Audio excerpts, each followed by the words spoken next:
I agreed to an open marriage, not this. My husband's girlfriend touched his hand and said, "We're ready for a baby." And the worst part was not even what she said. The worst part was that my husband didn't pull his hand away. That was the moment I realized I wasn't being asked for permission. I was being cornered into accepting something they had already discussed without me. I sat across from them at Salt and Lemongrass Thai Kitchen in Indianapolis, gripping my water glass so hard my fingers ached. My husband, Dan Cross, sat beside Ruby Call like they were the couple, and I was the difficult person they had invited to manage. Ruby kept her voice soft, almost gentle, like that made the words less insane. Dan stared at the table instead of at me. I remember the smell of garlic, basil, and warm rice, while my husband's girlfriend was calmly telling me she wanted to have his child. And I just kept thinking, how did I get here? 9 years earlier, I married Dan in a small courthouse ceremony after we both agreed we didn't want a big wedding. We were practical people. At least, I thought we were. About 2 years ago, Dan started saying he felt trapped. Not trapped by me exactly, but by routine. He said he felt like his life had become bills, work, dinner, sleep, repeat. I understood part of it because I felt tired too. Our marriage had gone quiet in the way marriages sometimes do when nobody is doing anything terrible, but nobody is doing anything tender either. Then Dan brought up opening the marriage. The first time he said it, I cried. I remember standing in our kitchen with a dish towel in my hand, thinking I had misheard him. He said it wasn't about not loving me. He said it was about honesty and freedom and not expecting one person to meet every emotional need forever. I told him I was not interested in sharing my husband. He backed off for a while. Then it came up again. And again. Not always directly. Sometimes it was in conversations after therapy. Sometimes it was after we watched some documentary about modern relationships. Sometimes it was when a friend mentioned knowing a couple who had made it work. Dan always acted like he was just discussing an idea, but every discussion somehow ended with me feeling smaller and more old-fashioned. We were seeing a marriage therapist named Tesla at the time. Tess never pushed me into anything, and I want to be fair about that. She mostly asked questions. What did safety look like to me? What did freedom look like to Dan? What did trust mean if the structure of the marriage changed? I wish I could say I stood firm. I didn't. After months of talks, tears, and Dan assuring me he would never let anyone replace me, I agreed to try. I told myself I was being mature. I told myself love wasn't ownership. I told myself maybe my fear was just insecurity wearing a wedding ring. But I also made rules. No coworkers. No sleeping over without checking in. No spending shared money on dates. No hiding messages. No pregnancy risk. No emotional decision that changed our marriage without both of us agreeing first. Dan agreed to every rule. He even squeezed my hand in Tessa's office and said, "You are my home, Clara." I promise. I believed him because I wanted to. For the first few months, nothing really happened. Dan downloaded apps, talked to a few women, went on 2 awkward coffee dates, and came home laughing about how bad he was at flirting. I tried to laugh too. I even felt relieved for a while, like maybe the whole thing would fade once the fantasy became real and uncomfortable. Then he met Ruby Call. Ruby was 31, worked as a designer, and lived in a downtown Indianapolis apartment with big windows and too many plants. I knew that because Dan told me, and later, because I saw her social media. She had that soft, curated kind of life online. Coffee mugs, sketchbooks, candles, sunset photos, little captions about healing and choosing joy. I hated that I noticed all of it. I hated that I compared myself to her. I was 37. I had stress lines, a practical haircut, and a work bag full of receipts and granola bar wrappers. Ruby looked like someone who had time to moisturize and think about lighting. The first time I met her, I expected to dislike her immediately. But she was polite. That almost made it worse. She smiled, shook my hand, and said, "It's really nice to meet you, Clara. I know this is not traditional, but I respect your marriage." That sentence stayed in my head later. I respect your marriage. At the time, I wanted to believe her. At first, the arrangement seemed controlled. Dan saw Ruby once a week, usually Friday evenings. He would text me when he arrived and text me when he was heading home. He was careful. Almost too careful. He made dinner the next day. He complimented me more. He helped around the house without being asked. For a little while, I thought maybe I had been wrong to be so afraid. Maybe Dan really did just need something that had nothing to do with me. Maybe this strange version of marriage could work if everyone stayed honest. Then the rules started bending. Not breaking loudly. Bending. Friday evenings became Saturdays. Then sometimes Sundays. Sundays had always been our day. We bought groceries, meal prepped, cleaned the house, and took Riley to the park if the weather was decent. It wasn't glamorous, but it was ours. Then Dan started saying Ruby had a hard week. Ruby needed support. Ruby was having family issues. Ruby felt lonely. Ruby wanted more stability. I remember one Sunday morning when I was making a grocery list at the kitchen table. Dan came downstairs in jeans and a jacket. I said, "Where are you going?" He said, Ruby's place for a bit. I looked at the list in front of me. We were supposed to go shopping. He sighed like I was being unreasonable. Can't you go without me? It's not just about groceries, Dan. It's our Sunday. He rubbed his face and said, Clara, you agreed to this. You can't punish me every time it feels real. That became his favorite line. You agreed to this. Every time I asked for basic respect, I heard it. When he smiled at his phone during dinner and I asked if it could wait, he said, you agreed to this. When he bought new cologne and acted embarrassed when I noticed, he said, you're making it weird. You agreed to this. When I asked why he was suddenly protective of his phone, he said, I'm allowed to have privacy. You agreed to this. It was like my one agreement had become a lifetime contract to never be hurt. I tried to talk about it with Tess during one of our sessions. Dan sat beside me on the couch, arms crossed, jaw tight. I said, it feels like the rules only matter when they benefit him. Dan said, that's not fair. I looked at him. You're spending more time with her than we agreed. She's not a hobby, Clara. She's a person. That made me feel cruel, even though I had not said Ruby was a hobby. That was another thing Dan had gotten good at. He could twist the conversation until I was defending myself against something I never meant. Tess asked him, do you feel your relationship with Ruby is changing the agreement you made with Clara? Dan said, I think the agreement needs to grow. I remember those words because my stomach dropped when he said them. The agreement needs to grow. Not, I crossed a line. Not, I'm sorry. Not, let's slow down. Grow. After that session, I sat in the car and cried before driving home. Dan didn't ride with me. He said he had a work call. Later, I found out he had gone to Ruby's apartment. That should have been the moment I ended it. But ending something is easy in theory. In real life, you stand in your kitchen looking at the life you built together, and you keep thinking maybe one more conversation will fix it. Maybe one more boundary. Maybe one more honest talk. I didn't want to blow up my marriage because I was jealous. That was the word I was terrified of. Jealous. Insecure. Controlling. Immature. Dan never screamed those words at me, but he placed them carefully in the room until I learned to walk around them. Then came the dinner invitation. It was a Thursday afternoon. I was at work, sitting in my office with half a sandwich on my desk and a list of inventory issues I needed to fix before Monday. Dan texted me. Ruby wants to talk to both of us tonight. She thinks it would be more respectful in person. I stared at the message. My first thought was that she was pregnant. My second thought was that I had somehow already known. I called Dan immediately. He didn't answer. He texted back. In a meeting. It's okay. Don't spiral. Don't spiral. I hated that phrase. He used it whenever my instincts made him uncomfortable. I replied, is she pregnant? 3 dots appeared. Disappeared. Appeared again. No. Just come tonight. Please. I should have refused. Instead, I finished work on autopilot, drove home, fed Riley, changed my sweater twice, and told myself to act calm. Calm had become my armor. If I stayed calm, nobody could accuse me of being dramatic. If I stayed calm, maybe I would survive whatever this was with dignity. Dan didn't come home first. He said he was coming from work, but I later realized that made no sense. His office was closer to the restaurant than our house, but not by much. He just did not want us arriving together. That detail hurt more after I understood it.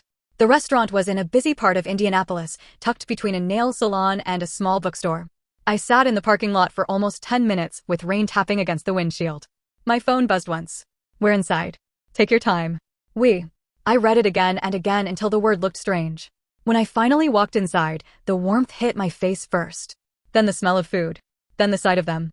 Dan and Ruby were already in a booth near the back. Sitting on the same side. Ruby looked up first. She gave me a careful smile, like she had practiced being gentle. Dan looked nervous. His napkin was already twisted in his hands. The seat across from them was empty. For me. I stood there for one extra second, long enough for Dan to notice my face. He said, hey. Not, I'm sorry this is uncomfortable. Not, come sit beside me. Just, hey. I slid into the booth across from them.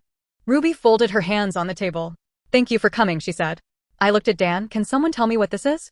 Dan cleared his throat. Let's order first. No, I said. We're not ordering first. Ruby glanced at him. He gave her a tiny nod. That was when I knew they had rehearsed it. Ruby took a breath and said, I know this is going to be emotional. I said, say it.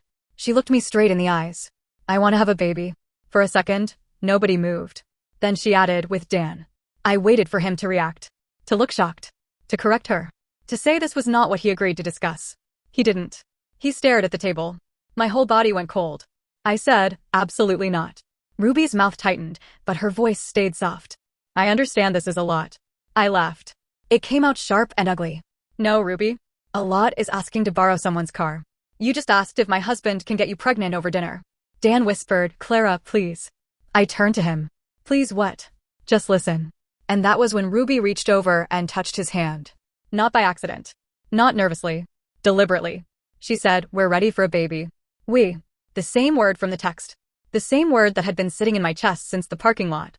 That was the moment everything became clear. I had not been invited to discuss boundaries. I had been invited to approve a decision they were already making. I looked at Dan's hand under hers. He still did not move it. And something inside me, something tired and humiliated and quiet for too long, finally cracked. I looked at Ruby's hand on my husband's hand, and for a few seconds, I could not hear anything around me.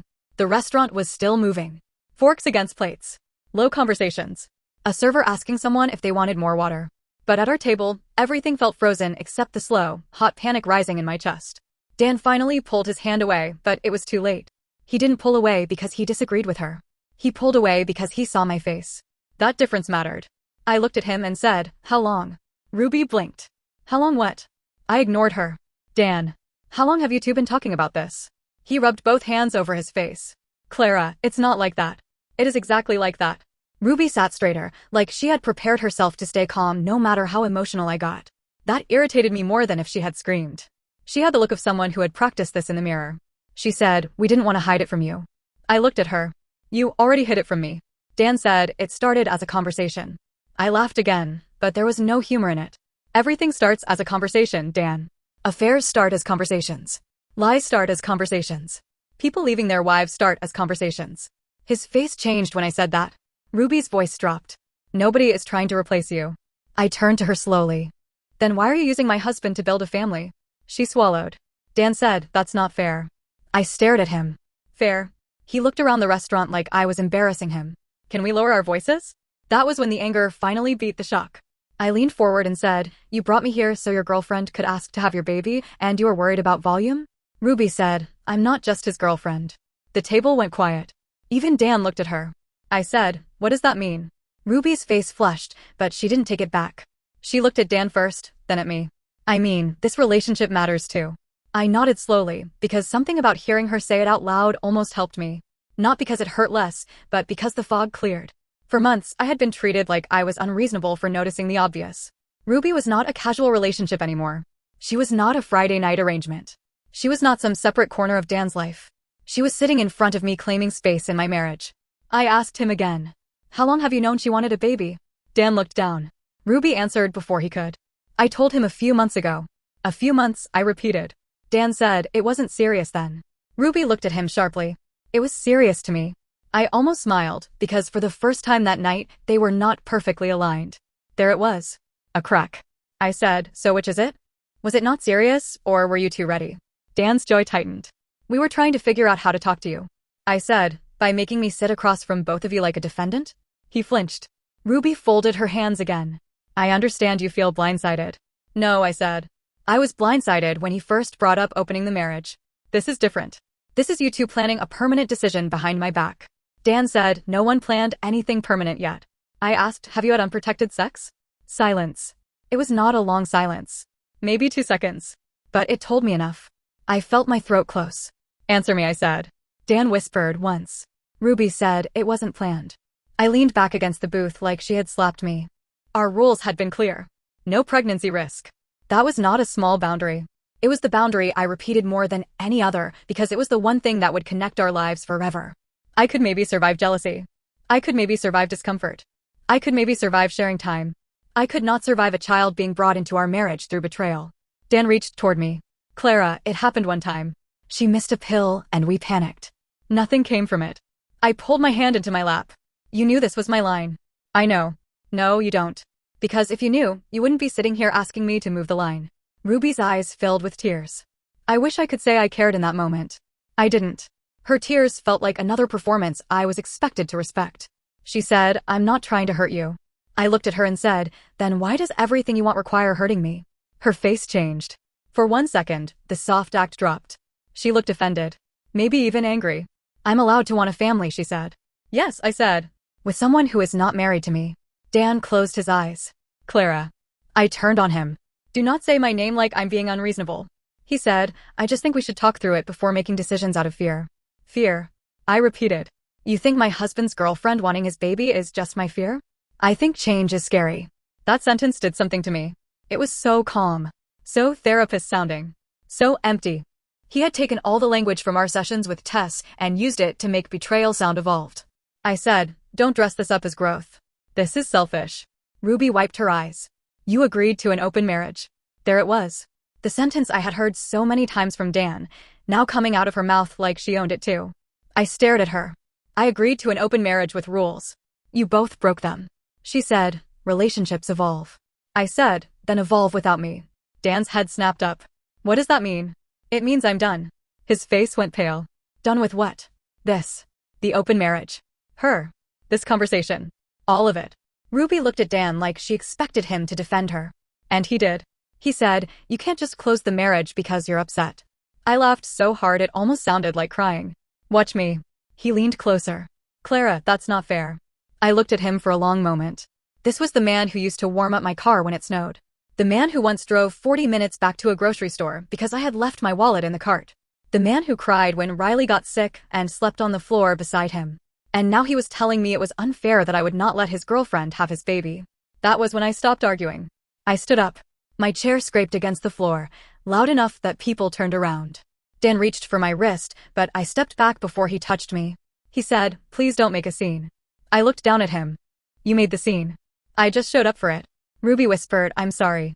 I said, no, you're not. You're sorry I didn't make this easy. Then I walked out. I made it to my car before I started shaking. My hands were so unsteady I dropped my keys under the driver's seat and had to sit there bent over, digging around on the floor while tears fell onto my jeans. It was such a stupid, humiliating detail. The whole world had just cracked open, and I was crawling around my own car for my keys.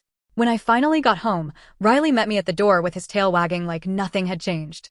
I sat on the floor and hugged him so hard he sneezed. For about an hour, I did nothing. I didn't scream. I didn't pack. I didn't call anyone. I just sat in the living room with the lights off, listening to the rain against the windows. Then my phone started buzzing. Dan. I let it ring. Then again. Then a text. Please answer. Another one. This isn't how I wanted tonight to go. That text made me laugh through tears. How did he want it to go? Did he imagine me nodding? Did he think I would ask about due dates and nursery colors? Did he expect me to smile and say, thank you for including me before you permanently tie our marriage to another woman? I didn't answer. Around midnight, I heard his car in the driveway. The front door opened carefully. He stepped inside like he was entering a house where someone had died. In a way, he was. I was sitting on the couch with a suitcase open on the floor. I had thrown random things into it, not because I knew where I was going, but because my hands needed a job. Pajamas. Phone charger. A sweater. Riley's leash. A hairbrush. None of it made sense. Dan looked at the suitcase, then at me. Are you leaving? He asked. I don't know. He took off his coat slowly. Nothing happened. I looked at him. He said it again, softer. Nothing happened, Clara. She isn't pregnant. I said, something happened before pregnancy. He swallowed. I said, you talked about having a child with another woman for months. You crossed the one physical boundary I was clear about. You let her say, we're ready in front of me. And you sat there. His eyes were red. I froze. No. You chose. He winced like I had been cruel. He sat in the chair across from me, not beside me. That was good. I could not have handled him sitting beside me. He said, I didn't know how to tell you. I said, that should have been your first sign that it was wrong. I love you. I stared at him. Do you love her? His mouth opened, then closed. That was my answer. Still, I made him say it. Do you love her?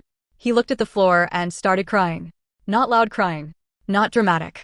Just silent tears, like he was ashamed of being seen. I don't know, he said. I nodded. Yes, you do. He covered his face. It got complicated. No, I said. You made it complicated because complicated sounds better than selfish. He didn't argue. For a while, neither of us spoke. Riley climbed onto the couch beside me and put his head on my lap. I scratched behind his ears because I needed to do something gentle or I was afraid I would fall apart completely. Dan finally said, Ruby doesn't have anyone stable. Her last relationship was bad. Her family doesn't understand her. She wants a family so badly, and I think I stared at him, waiting. He said, I think I liked feeling needed. That hurt in a different way. Because I needed him too. Maybe not in the pretty, helpless way Ruby did. Maybe not with soft texts and late-night vulnerability. I needed him in boring ways. I needed him to pay the electric bill on time. I needed him to show up for Sunday groceries. I needed him to remember that I was his wife, not an obstacle to his new emotional adventure. But needing your husband to be decent does not feel romantic. It just feels like adulthood.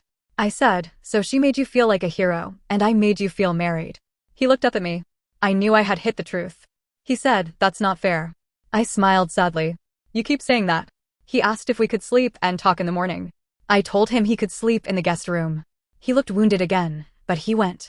I did not sleep.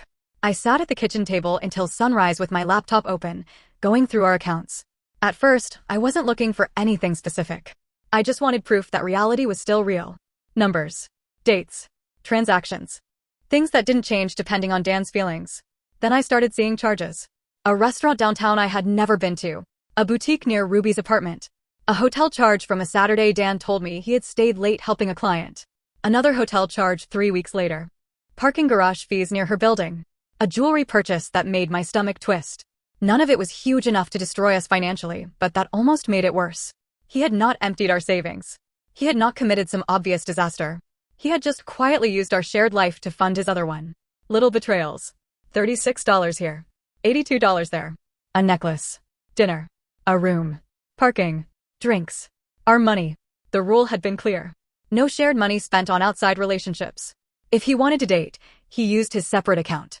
That was the agreement. He had repeated it himself. I printed everything. By the time Dan came downstairs, the kitchen table was covered in bank statements, credit card printouts, and highlighted charges. He stopped in the doorway. What is this? I looked at him. Receipts. His face changed from tired to defensive in 1 second. Are you spying on me now? That ugly laugh came back. You used our money and I found it in our accounts. That's not spying, Dan. That's reading. He stepped closer and looked at the papers. Some of these were work-related. I pointed to the jewelry purchase. Was the necklace work-related? He said nothing. I pointed to the hotel. Was this client meeting overnight? He rubbed his forehead. I was going to pay it back. When? He didn't answer. I said, before or after the baby shower? His eyes flashed. That's cruel. No. Cruel is using our mortgage money to play house with your girlfriend. He sat down heavily across from me. I messed up. I said, you made choices. I know. No, you don't. Because you're still acting like this is one mistake. It is not. It is months of choices. Months of texts. Months of money. Months of letting me feel crazy while you built something with her. He looked exhausted, but I had no softness left for his exhaustion. I told him the open marriage was over. Immediately. No more dates. No more Ruby. No more private emotional conversations while we figured out whether there was anything left to save. Dan stared at me like I had slapped him. You can't make that decision by yourself. I said, you made plenty by yourself. He said, Ruby is going to feel abandoned. I leaned back. Ruby is not my responsibility. She's devastated. Good. The word came out before I could make it softer. Dan looked at me like he didn't recognize me. Honestly, I didn't recognize myself either. But I meant it. I had spent months protecting everyone else from the consequences of their own choices. I had swallowed discomfort so Dan could feel free. I had smiled politely at Ruby so I wouldn't look insecure. I had doubted my own instincts because everyone acted like pain was only valid if it was progressive enough. Now Ruby was devastated. Fine. She could be devastated. I was destroyed. There was a difference. Dan stood up and said he needed air. He grabbed his keys and left without telling me where he was going. I did not ask. Because for the first time in months, I already knew. He went to her. That afternoon, I called Lilywood. Lily had been my best friend since before I married Dan. She worked as a reporter, which meant she had a talent for asking direct questions and wading through uncomfortable silence. I had avoided telling her too much about the open marriage because I knew she would not pretend to be neutral for my comfort. When she answered, I said, I need to tell you something, and I need you not to say I told you so. She went quiet. Then she said, how bad is it? I started crying before I could answer. I told her everything. The open marriage. Ruby. The dinner. The baby. The unprotected sex. The receipts. All of it. Lily did not interrupt once. When I finished, she said, Clara, that was not an open marriage anymore. That was him auditioning your replacement and making you pay for it. I covered my mouth because hearing it that plainly almost broke me. She said, do you have copies of the statements? Yes. Make digital copies. Change passwords to anything that is only yours. Do not empty shared accounts. Do not threaten him. Do not text Ruby. And please tell me you're not sleeping in the same room as him. I'm not. Good. And Clara. What? You are not crazy. That was when I cried the hardest. Not at the restaurant. Not when Dan admitted he loved Ruby. Not even when I found the hotel charges. I broke when my best friend said I was not crazy. Because for months, that was what I had been afraid of. That maybe I had become controlling. That maybe I agreed to something and then punished Dan for living it. That maybe Ruby was kinder than me, freer than me, less afraid than me. But no. My instincts had been screaming because something was wrong. And I had been trained to call the screaming insecurity. That night, Dan did not come home until almost 10. His eyes were swollen again. I did not ask if he had been crying with Ruby. I did not want the image in my head. He said, "We need to talk." I said, "Tomorrow." He said, "Ruby thinks you hate her." I looked at him. Is that supposed to concern me? She wants to apologize. She can write it in her diary. He frowned. You're being mean. I stood there in the hallway, staring at my husband, and felt something go quiet inside me. Not healed. Not peaceful. Just quiet. I said, Dan, your girlfriend asked to have your baby while you sat beside her. If the worst thing I do is become mean, you should consider yourself lucky. He looked away. I went upstairs and locked the bedroom door. The next morning, Ruby texted me. I do not know how she got the nerve. Her message said, Clara, I know last night was painful. I never wanted to hurt you. I hope we can eventually talk woman to woman because I think there has been a lot of misunderstanding. Misunderstanding. That word almost made me throw my phone. There was no misunderstanding. I understood perfectly. She wanted my husband. She wanted his child. She wanted me to sit there and bless it so she did not have to feel like the villain. I blocked her. Dan noticed within an hour. He texted me from work. Did you block Ruby? I replied yes. He replied, that was immature. I stared at the message for a long time. Then I typed back, planning a baby with a married man was immature. He did not respond. And that should have been enough. I should have left it there. I should have stayed calm, kept saving documents, and waited until I had a plan. But I was hurt. And hurt people do not always make clean choices. That evening, while Dan was still at work, I looked up Ruby's sister, Sue Call. I had seen her in Ruby's photos before. Birthday dinners. Holiday posts. Comments with heart emojis. Sue worked as a cashier at a grocery store outside the city, from what Ruby had once told Dan and Dan had casually told me. They seemed close. I opened a message window and stared at it for 10 minutes. Then I typed. You may want to check in on Ruby. She is trying to have a baby with my husband, Dan Cross, and I am not sure your family knows the situation. I did not send screenshots. I did not write a long paragraph. I did not call her names. I just sent the truth. Then I put my phone face down on the counter and stood there, shaking. Because even as angry as I was, I knew this was a line.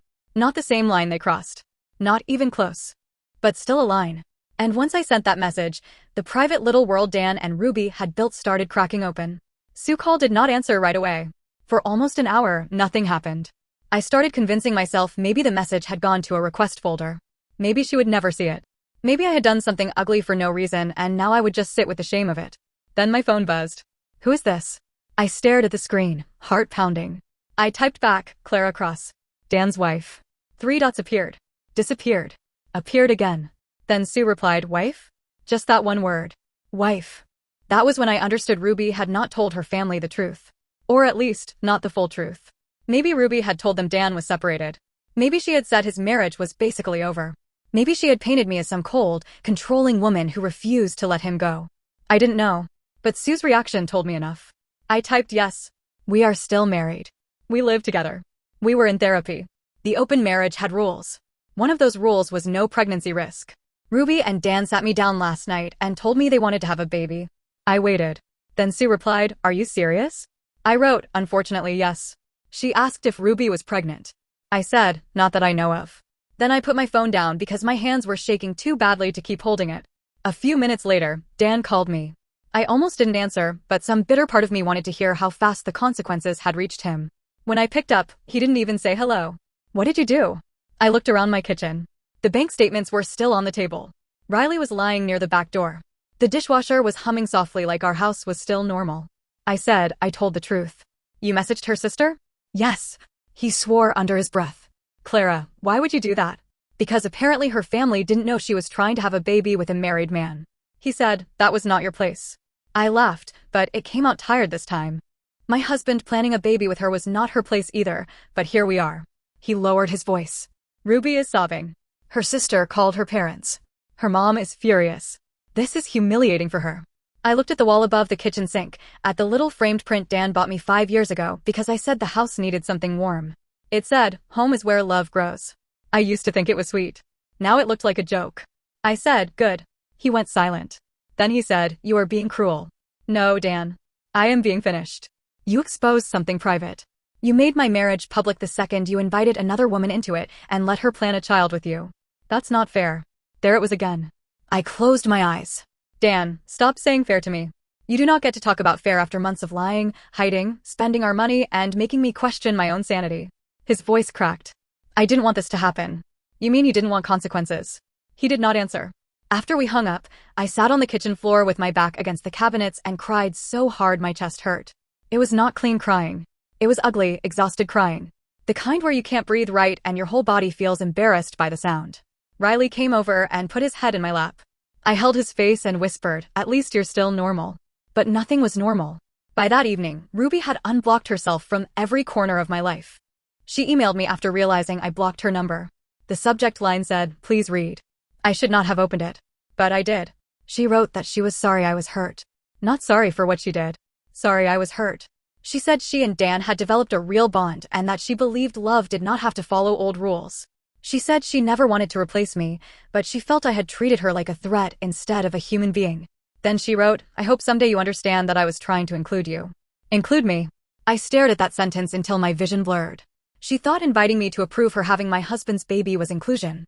She thought warning me after months of private conversations was honesty. She thought speaking softly made the knife cleaner. I did not reply. Instead, I forwarded the email to myself, saved it in a folder, and closed my laptop. The next morning, I met Lilywood at Broad Ripple Coffee House. I almost canceled because I looked awful. My eyes were swollen. My hair was pulled into a careless knot. I wore the same jeans from the day before because choosing clothes felt like too much work. But Lily was already there when I arrived, sitting in the corner with 2 coffees and a face that said she was ready to fight God if needed.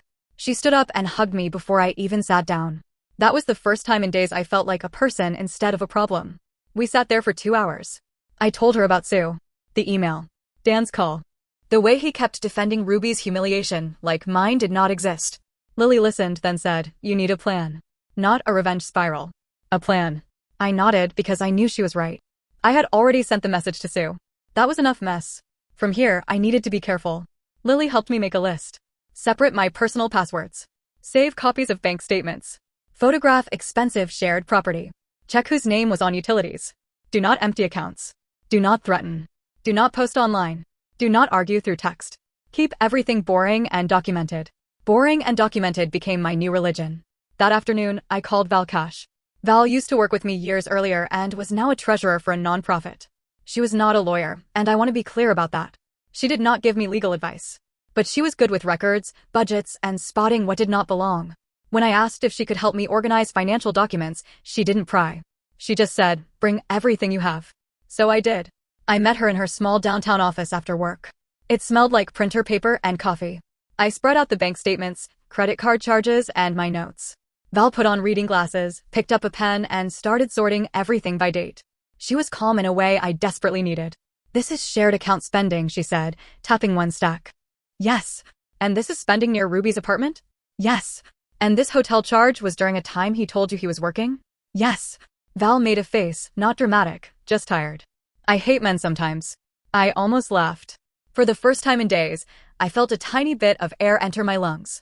Val helped me create a simple spreadsheet. Date, amount, merchant, notes, possible explanation, proof. She told me not to exaggerate anything. Just record facts. Facts were safe. Facts did not cry in restaurants. Facts did not ask to be chosen. Facts did not beg a husband to remember his own vows. When I got home, Dan was sitting in the living room. I had not expected him. His car was in the driveway, but seeing him there still made me stop. He looked tired. Older somehow. His shoulders were slumped, and he was holding one of Riley's toys in his hand like he had picked it up without noticing. "We need to talk," he said. I put my bag down. "Then talk." He looked at my bag. "Where were you?" "With Val." "Val Cash?" "Yes." He frowned. "Why?" "Organizing records." His face tightened. "So now you're building a case against me?" I took off my coat slowly. "I'm protecting myself." "That sounds like the same thing." "No, Dan. It only sounds like the same thing because you know there's something to protect myself from." He stood up. "I told Ruby we needed space." I froze. I hated that the sentence still affected me. Hated that some tiny, desperate part of me wanted to feel relief. "You told her that today?" I asked. "Yes." "After her family found out?" He looked away.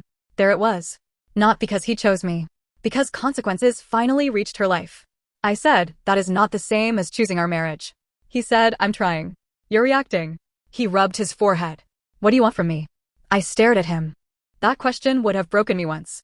I would have rushed to explain, to reassure, to give him a checklist, to make it easy for him to fix what he broke. But I was too tired.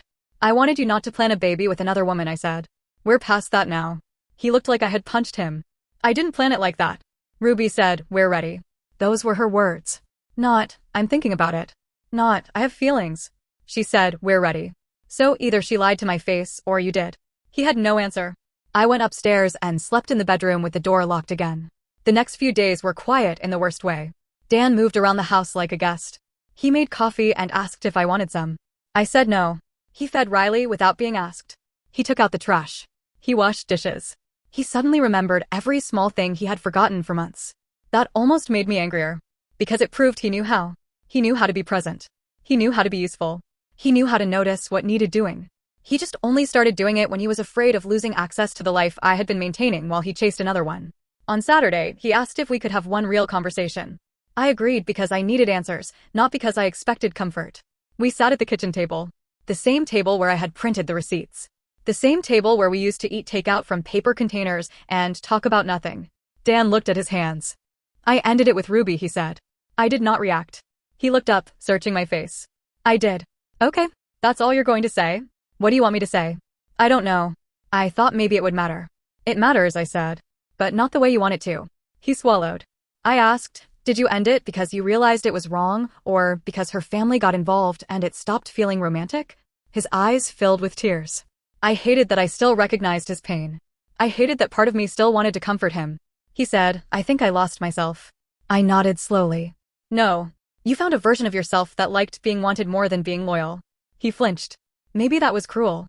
Maybe I had become cruel by then. But it was also true. He said, I don't want to lose you. I looked at him for a long time. Then I asked the question I had been afraid to ask since the restaurant. If Ruby had been pregnant, what would you have done? His face went pale. I said, answer me. He looked down. That silence was worse than any confession. I stood up from the table.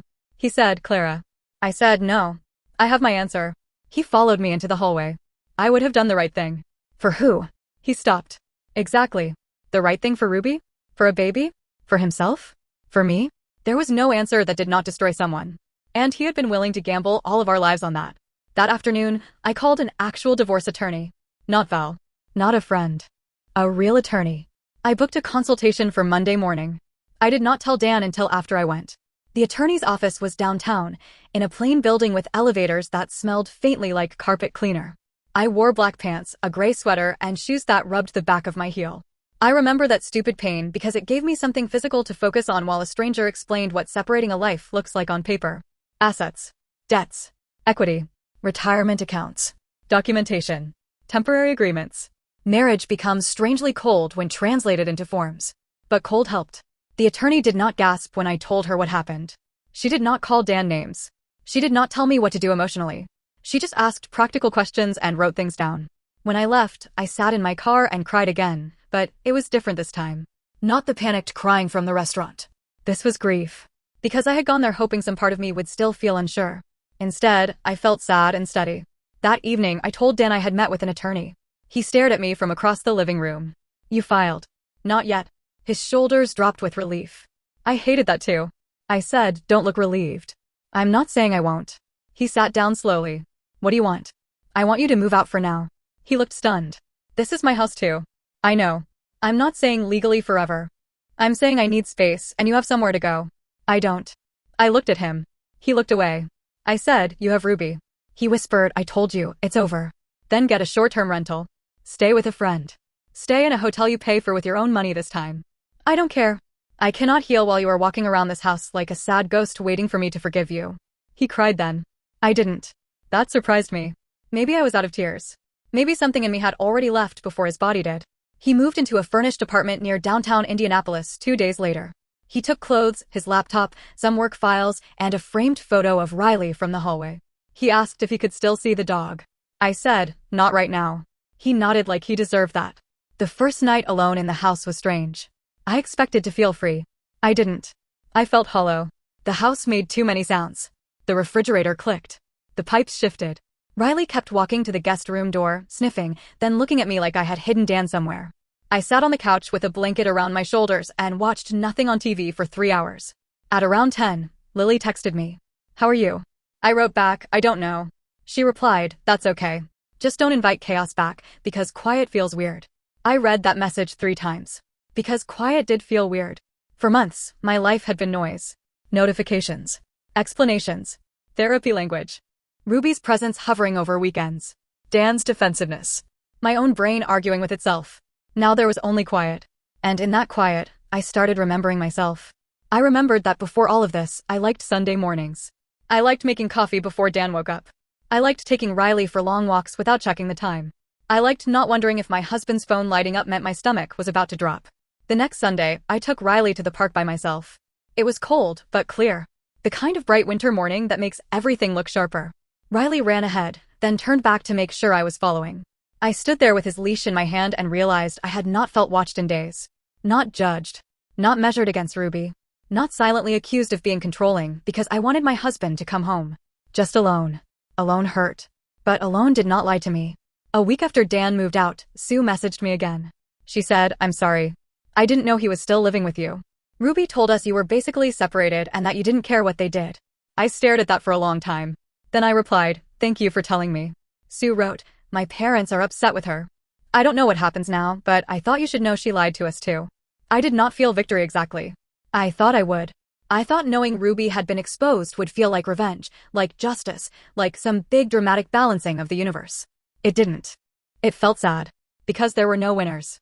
Not really. Ruby lost the clean version of her story.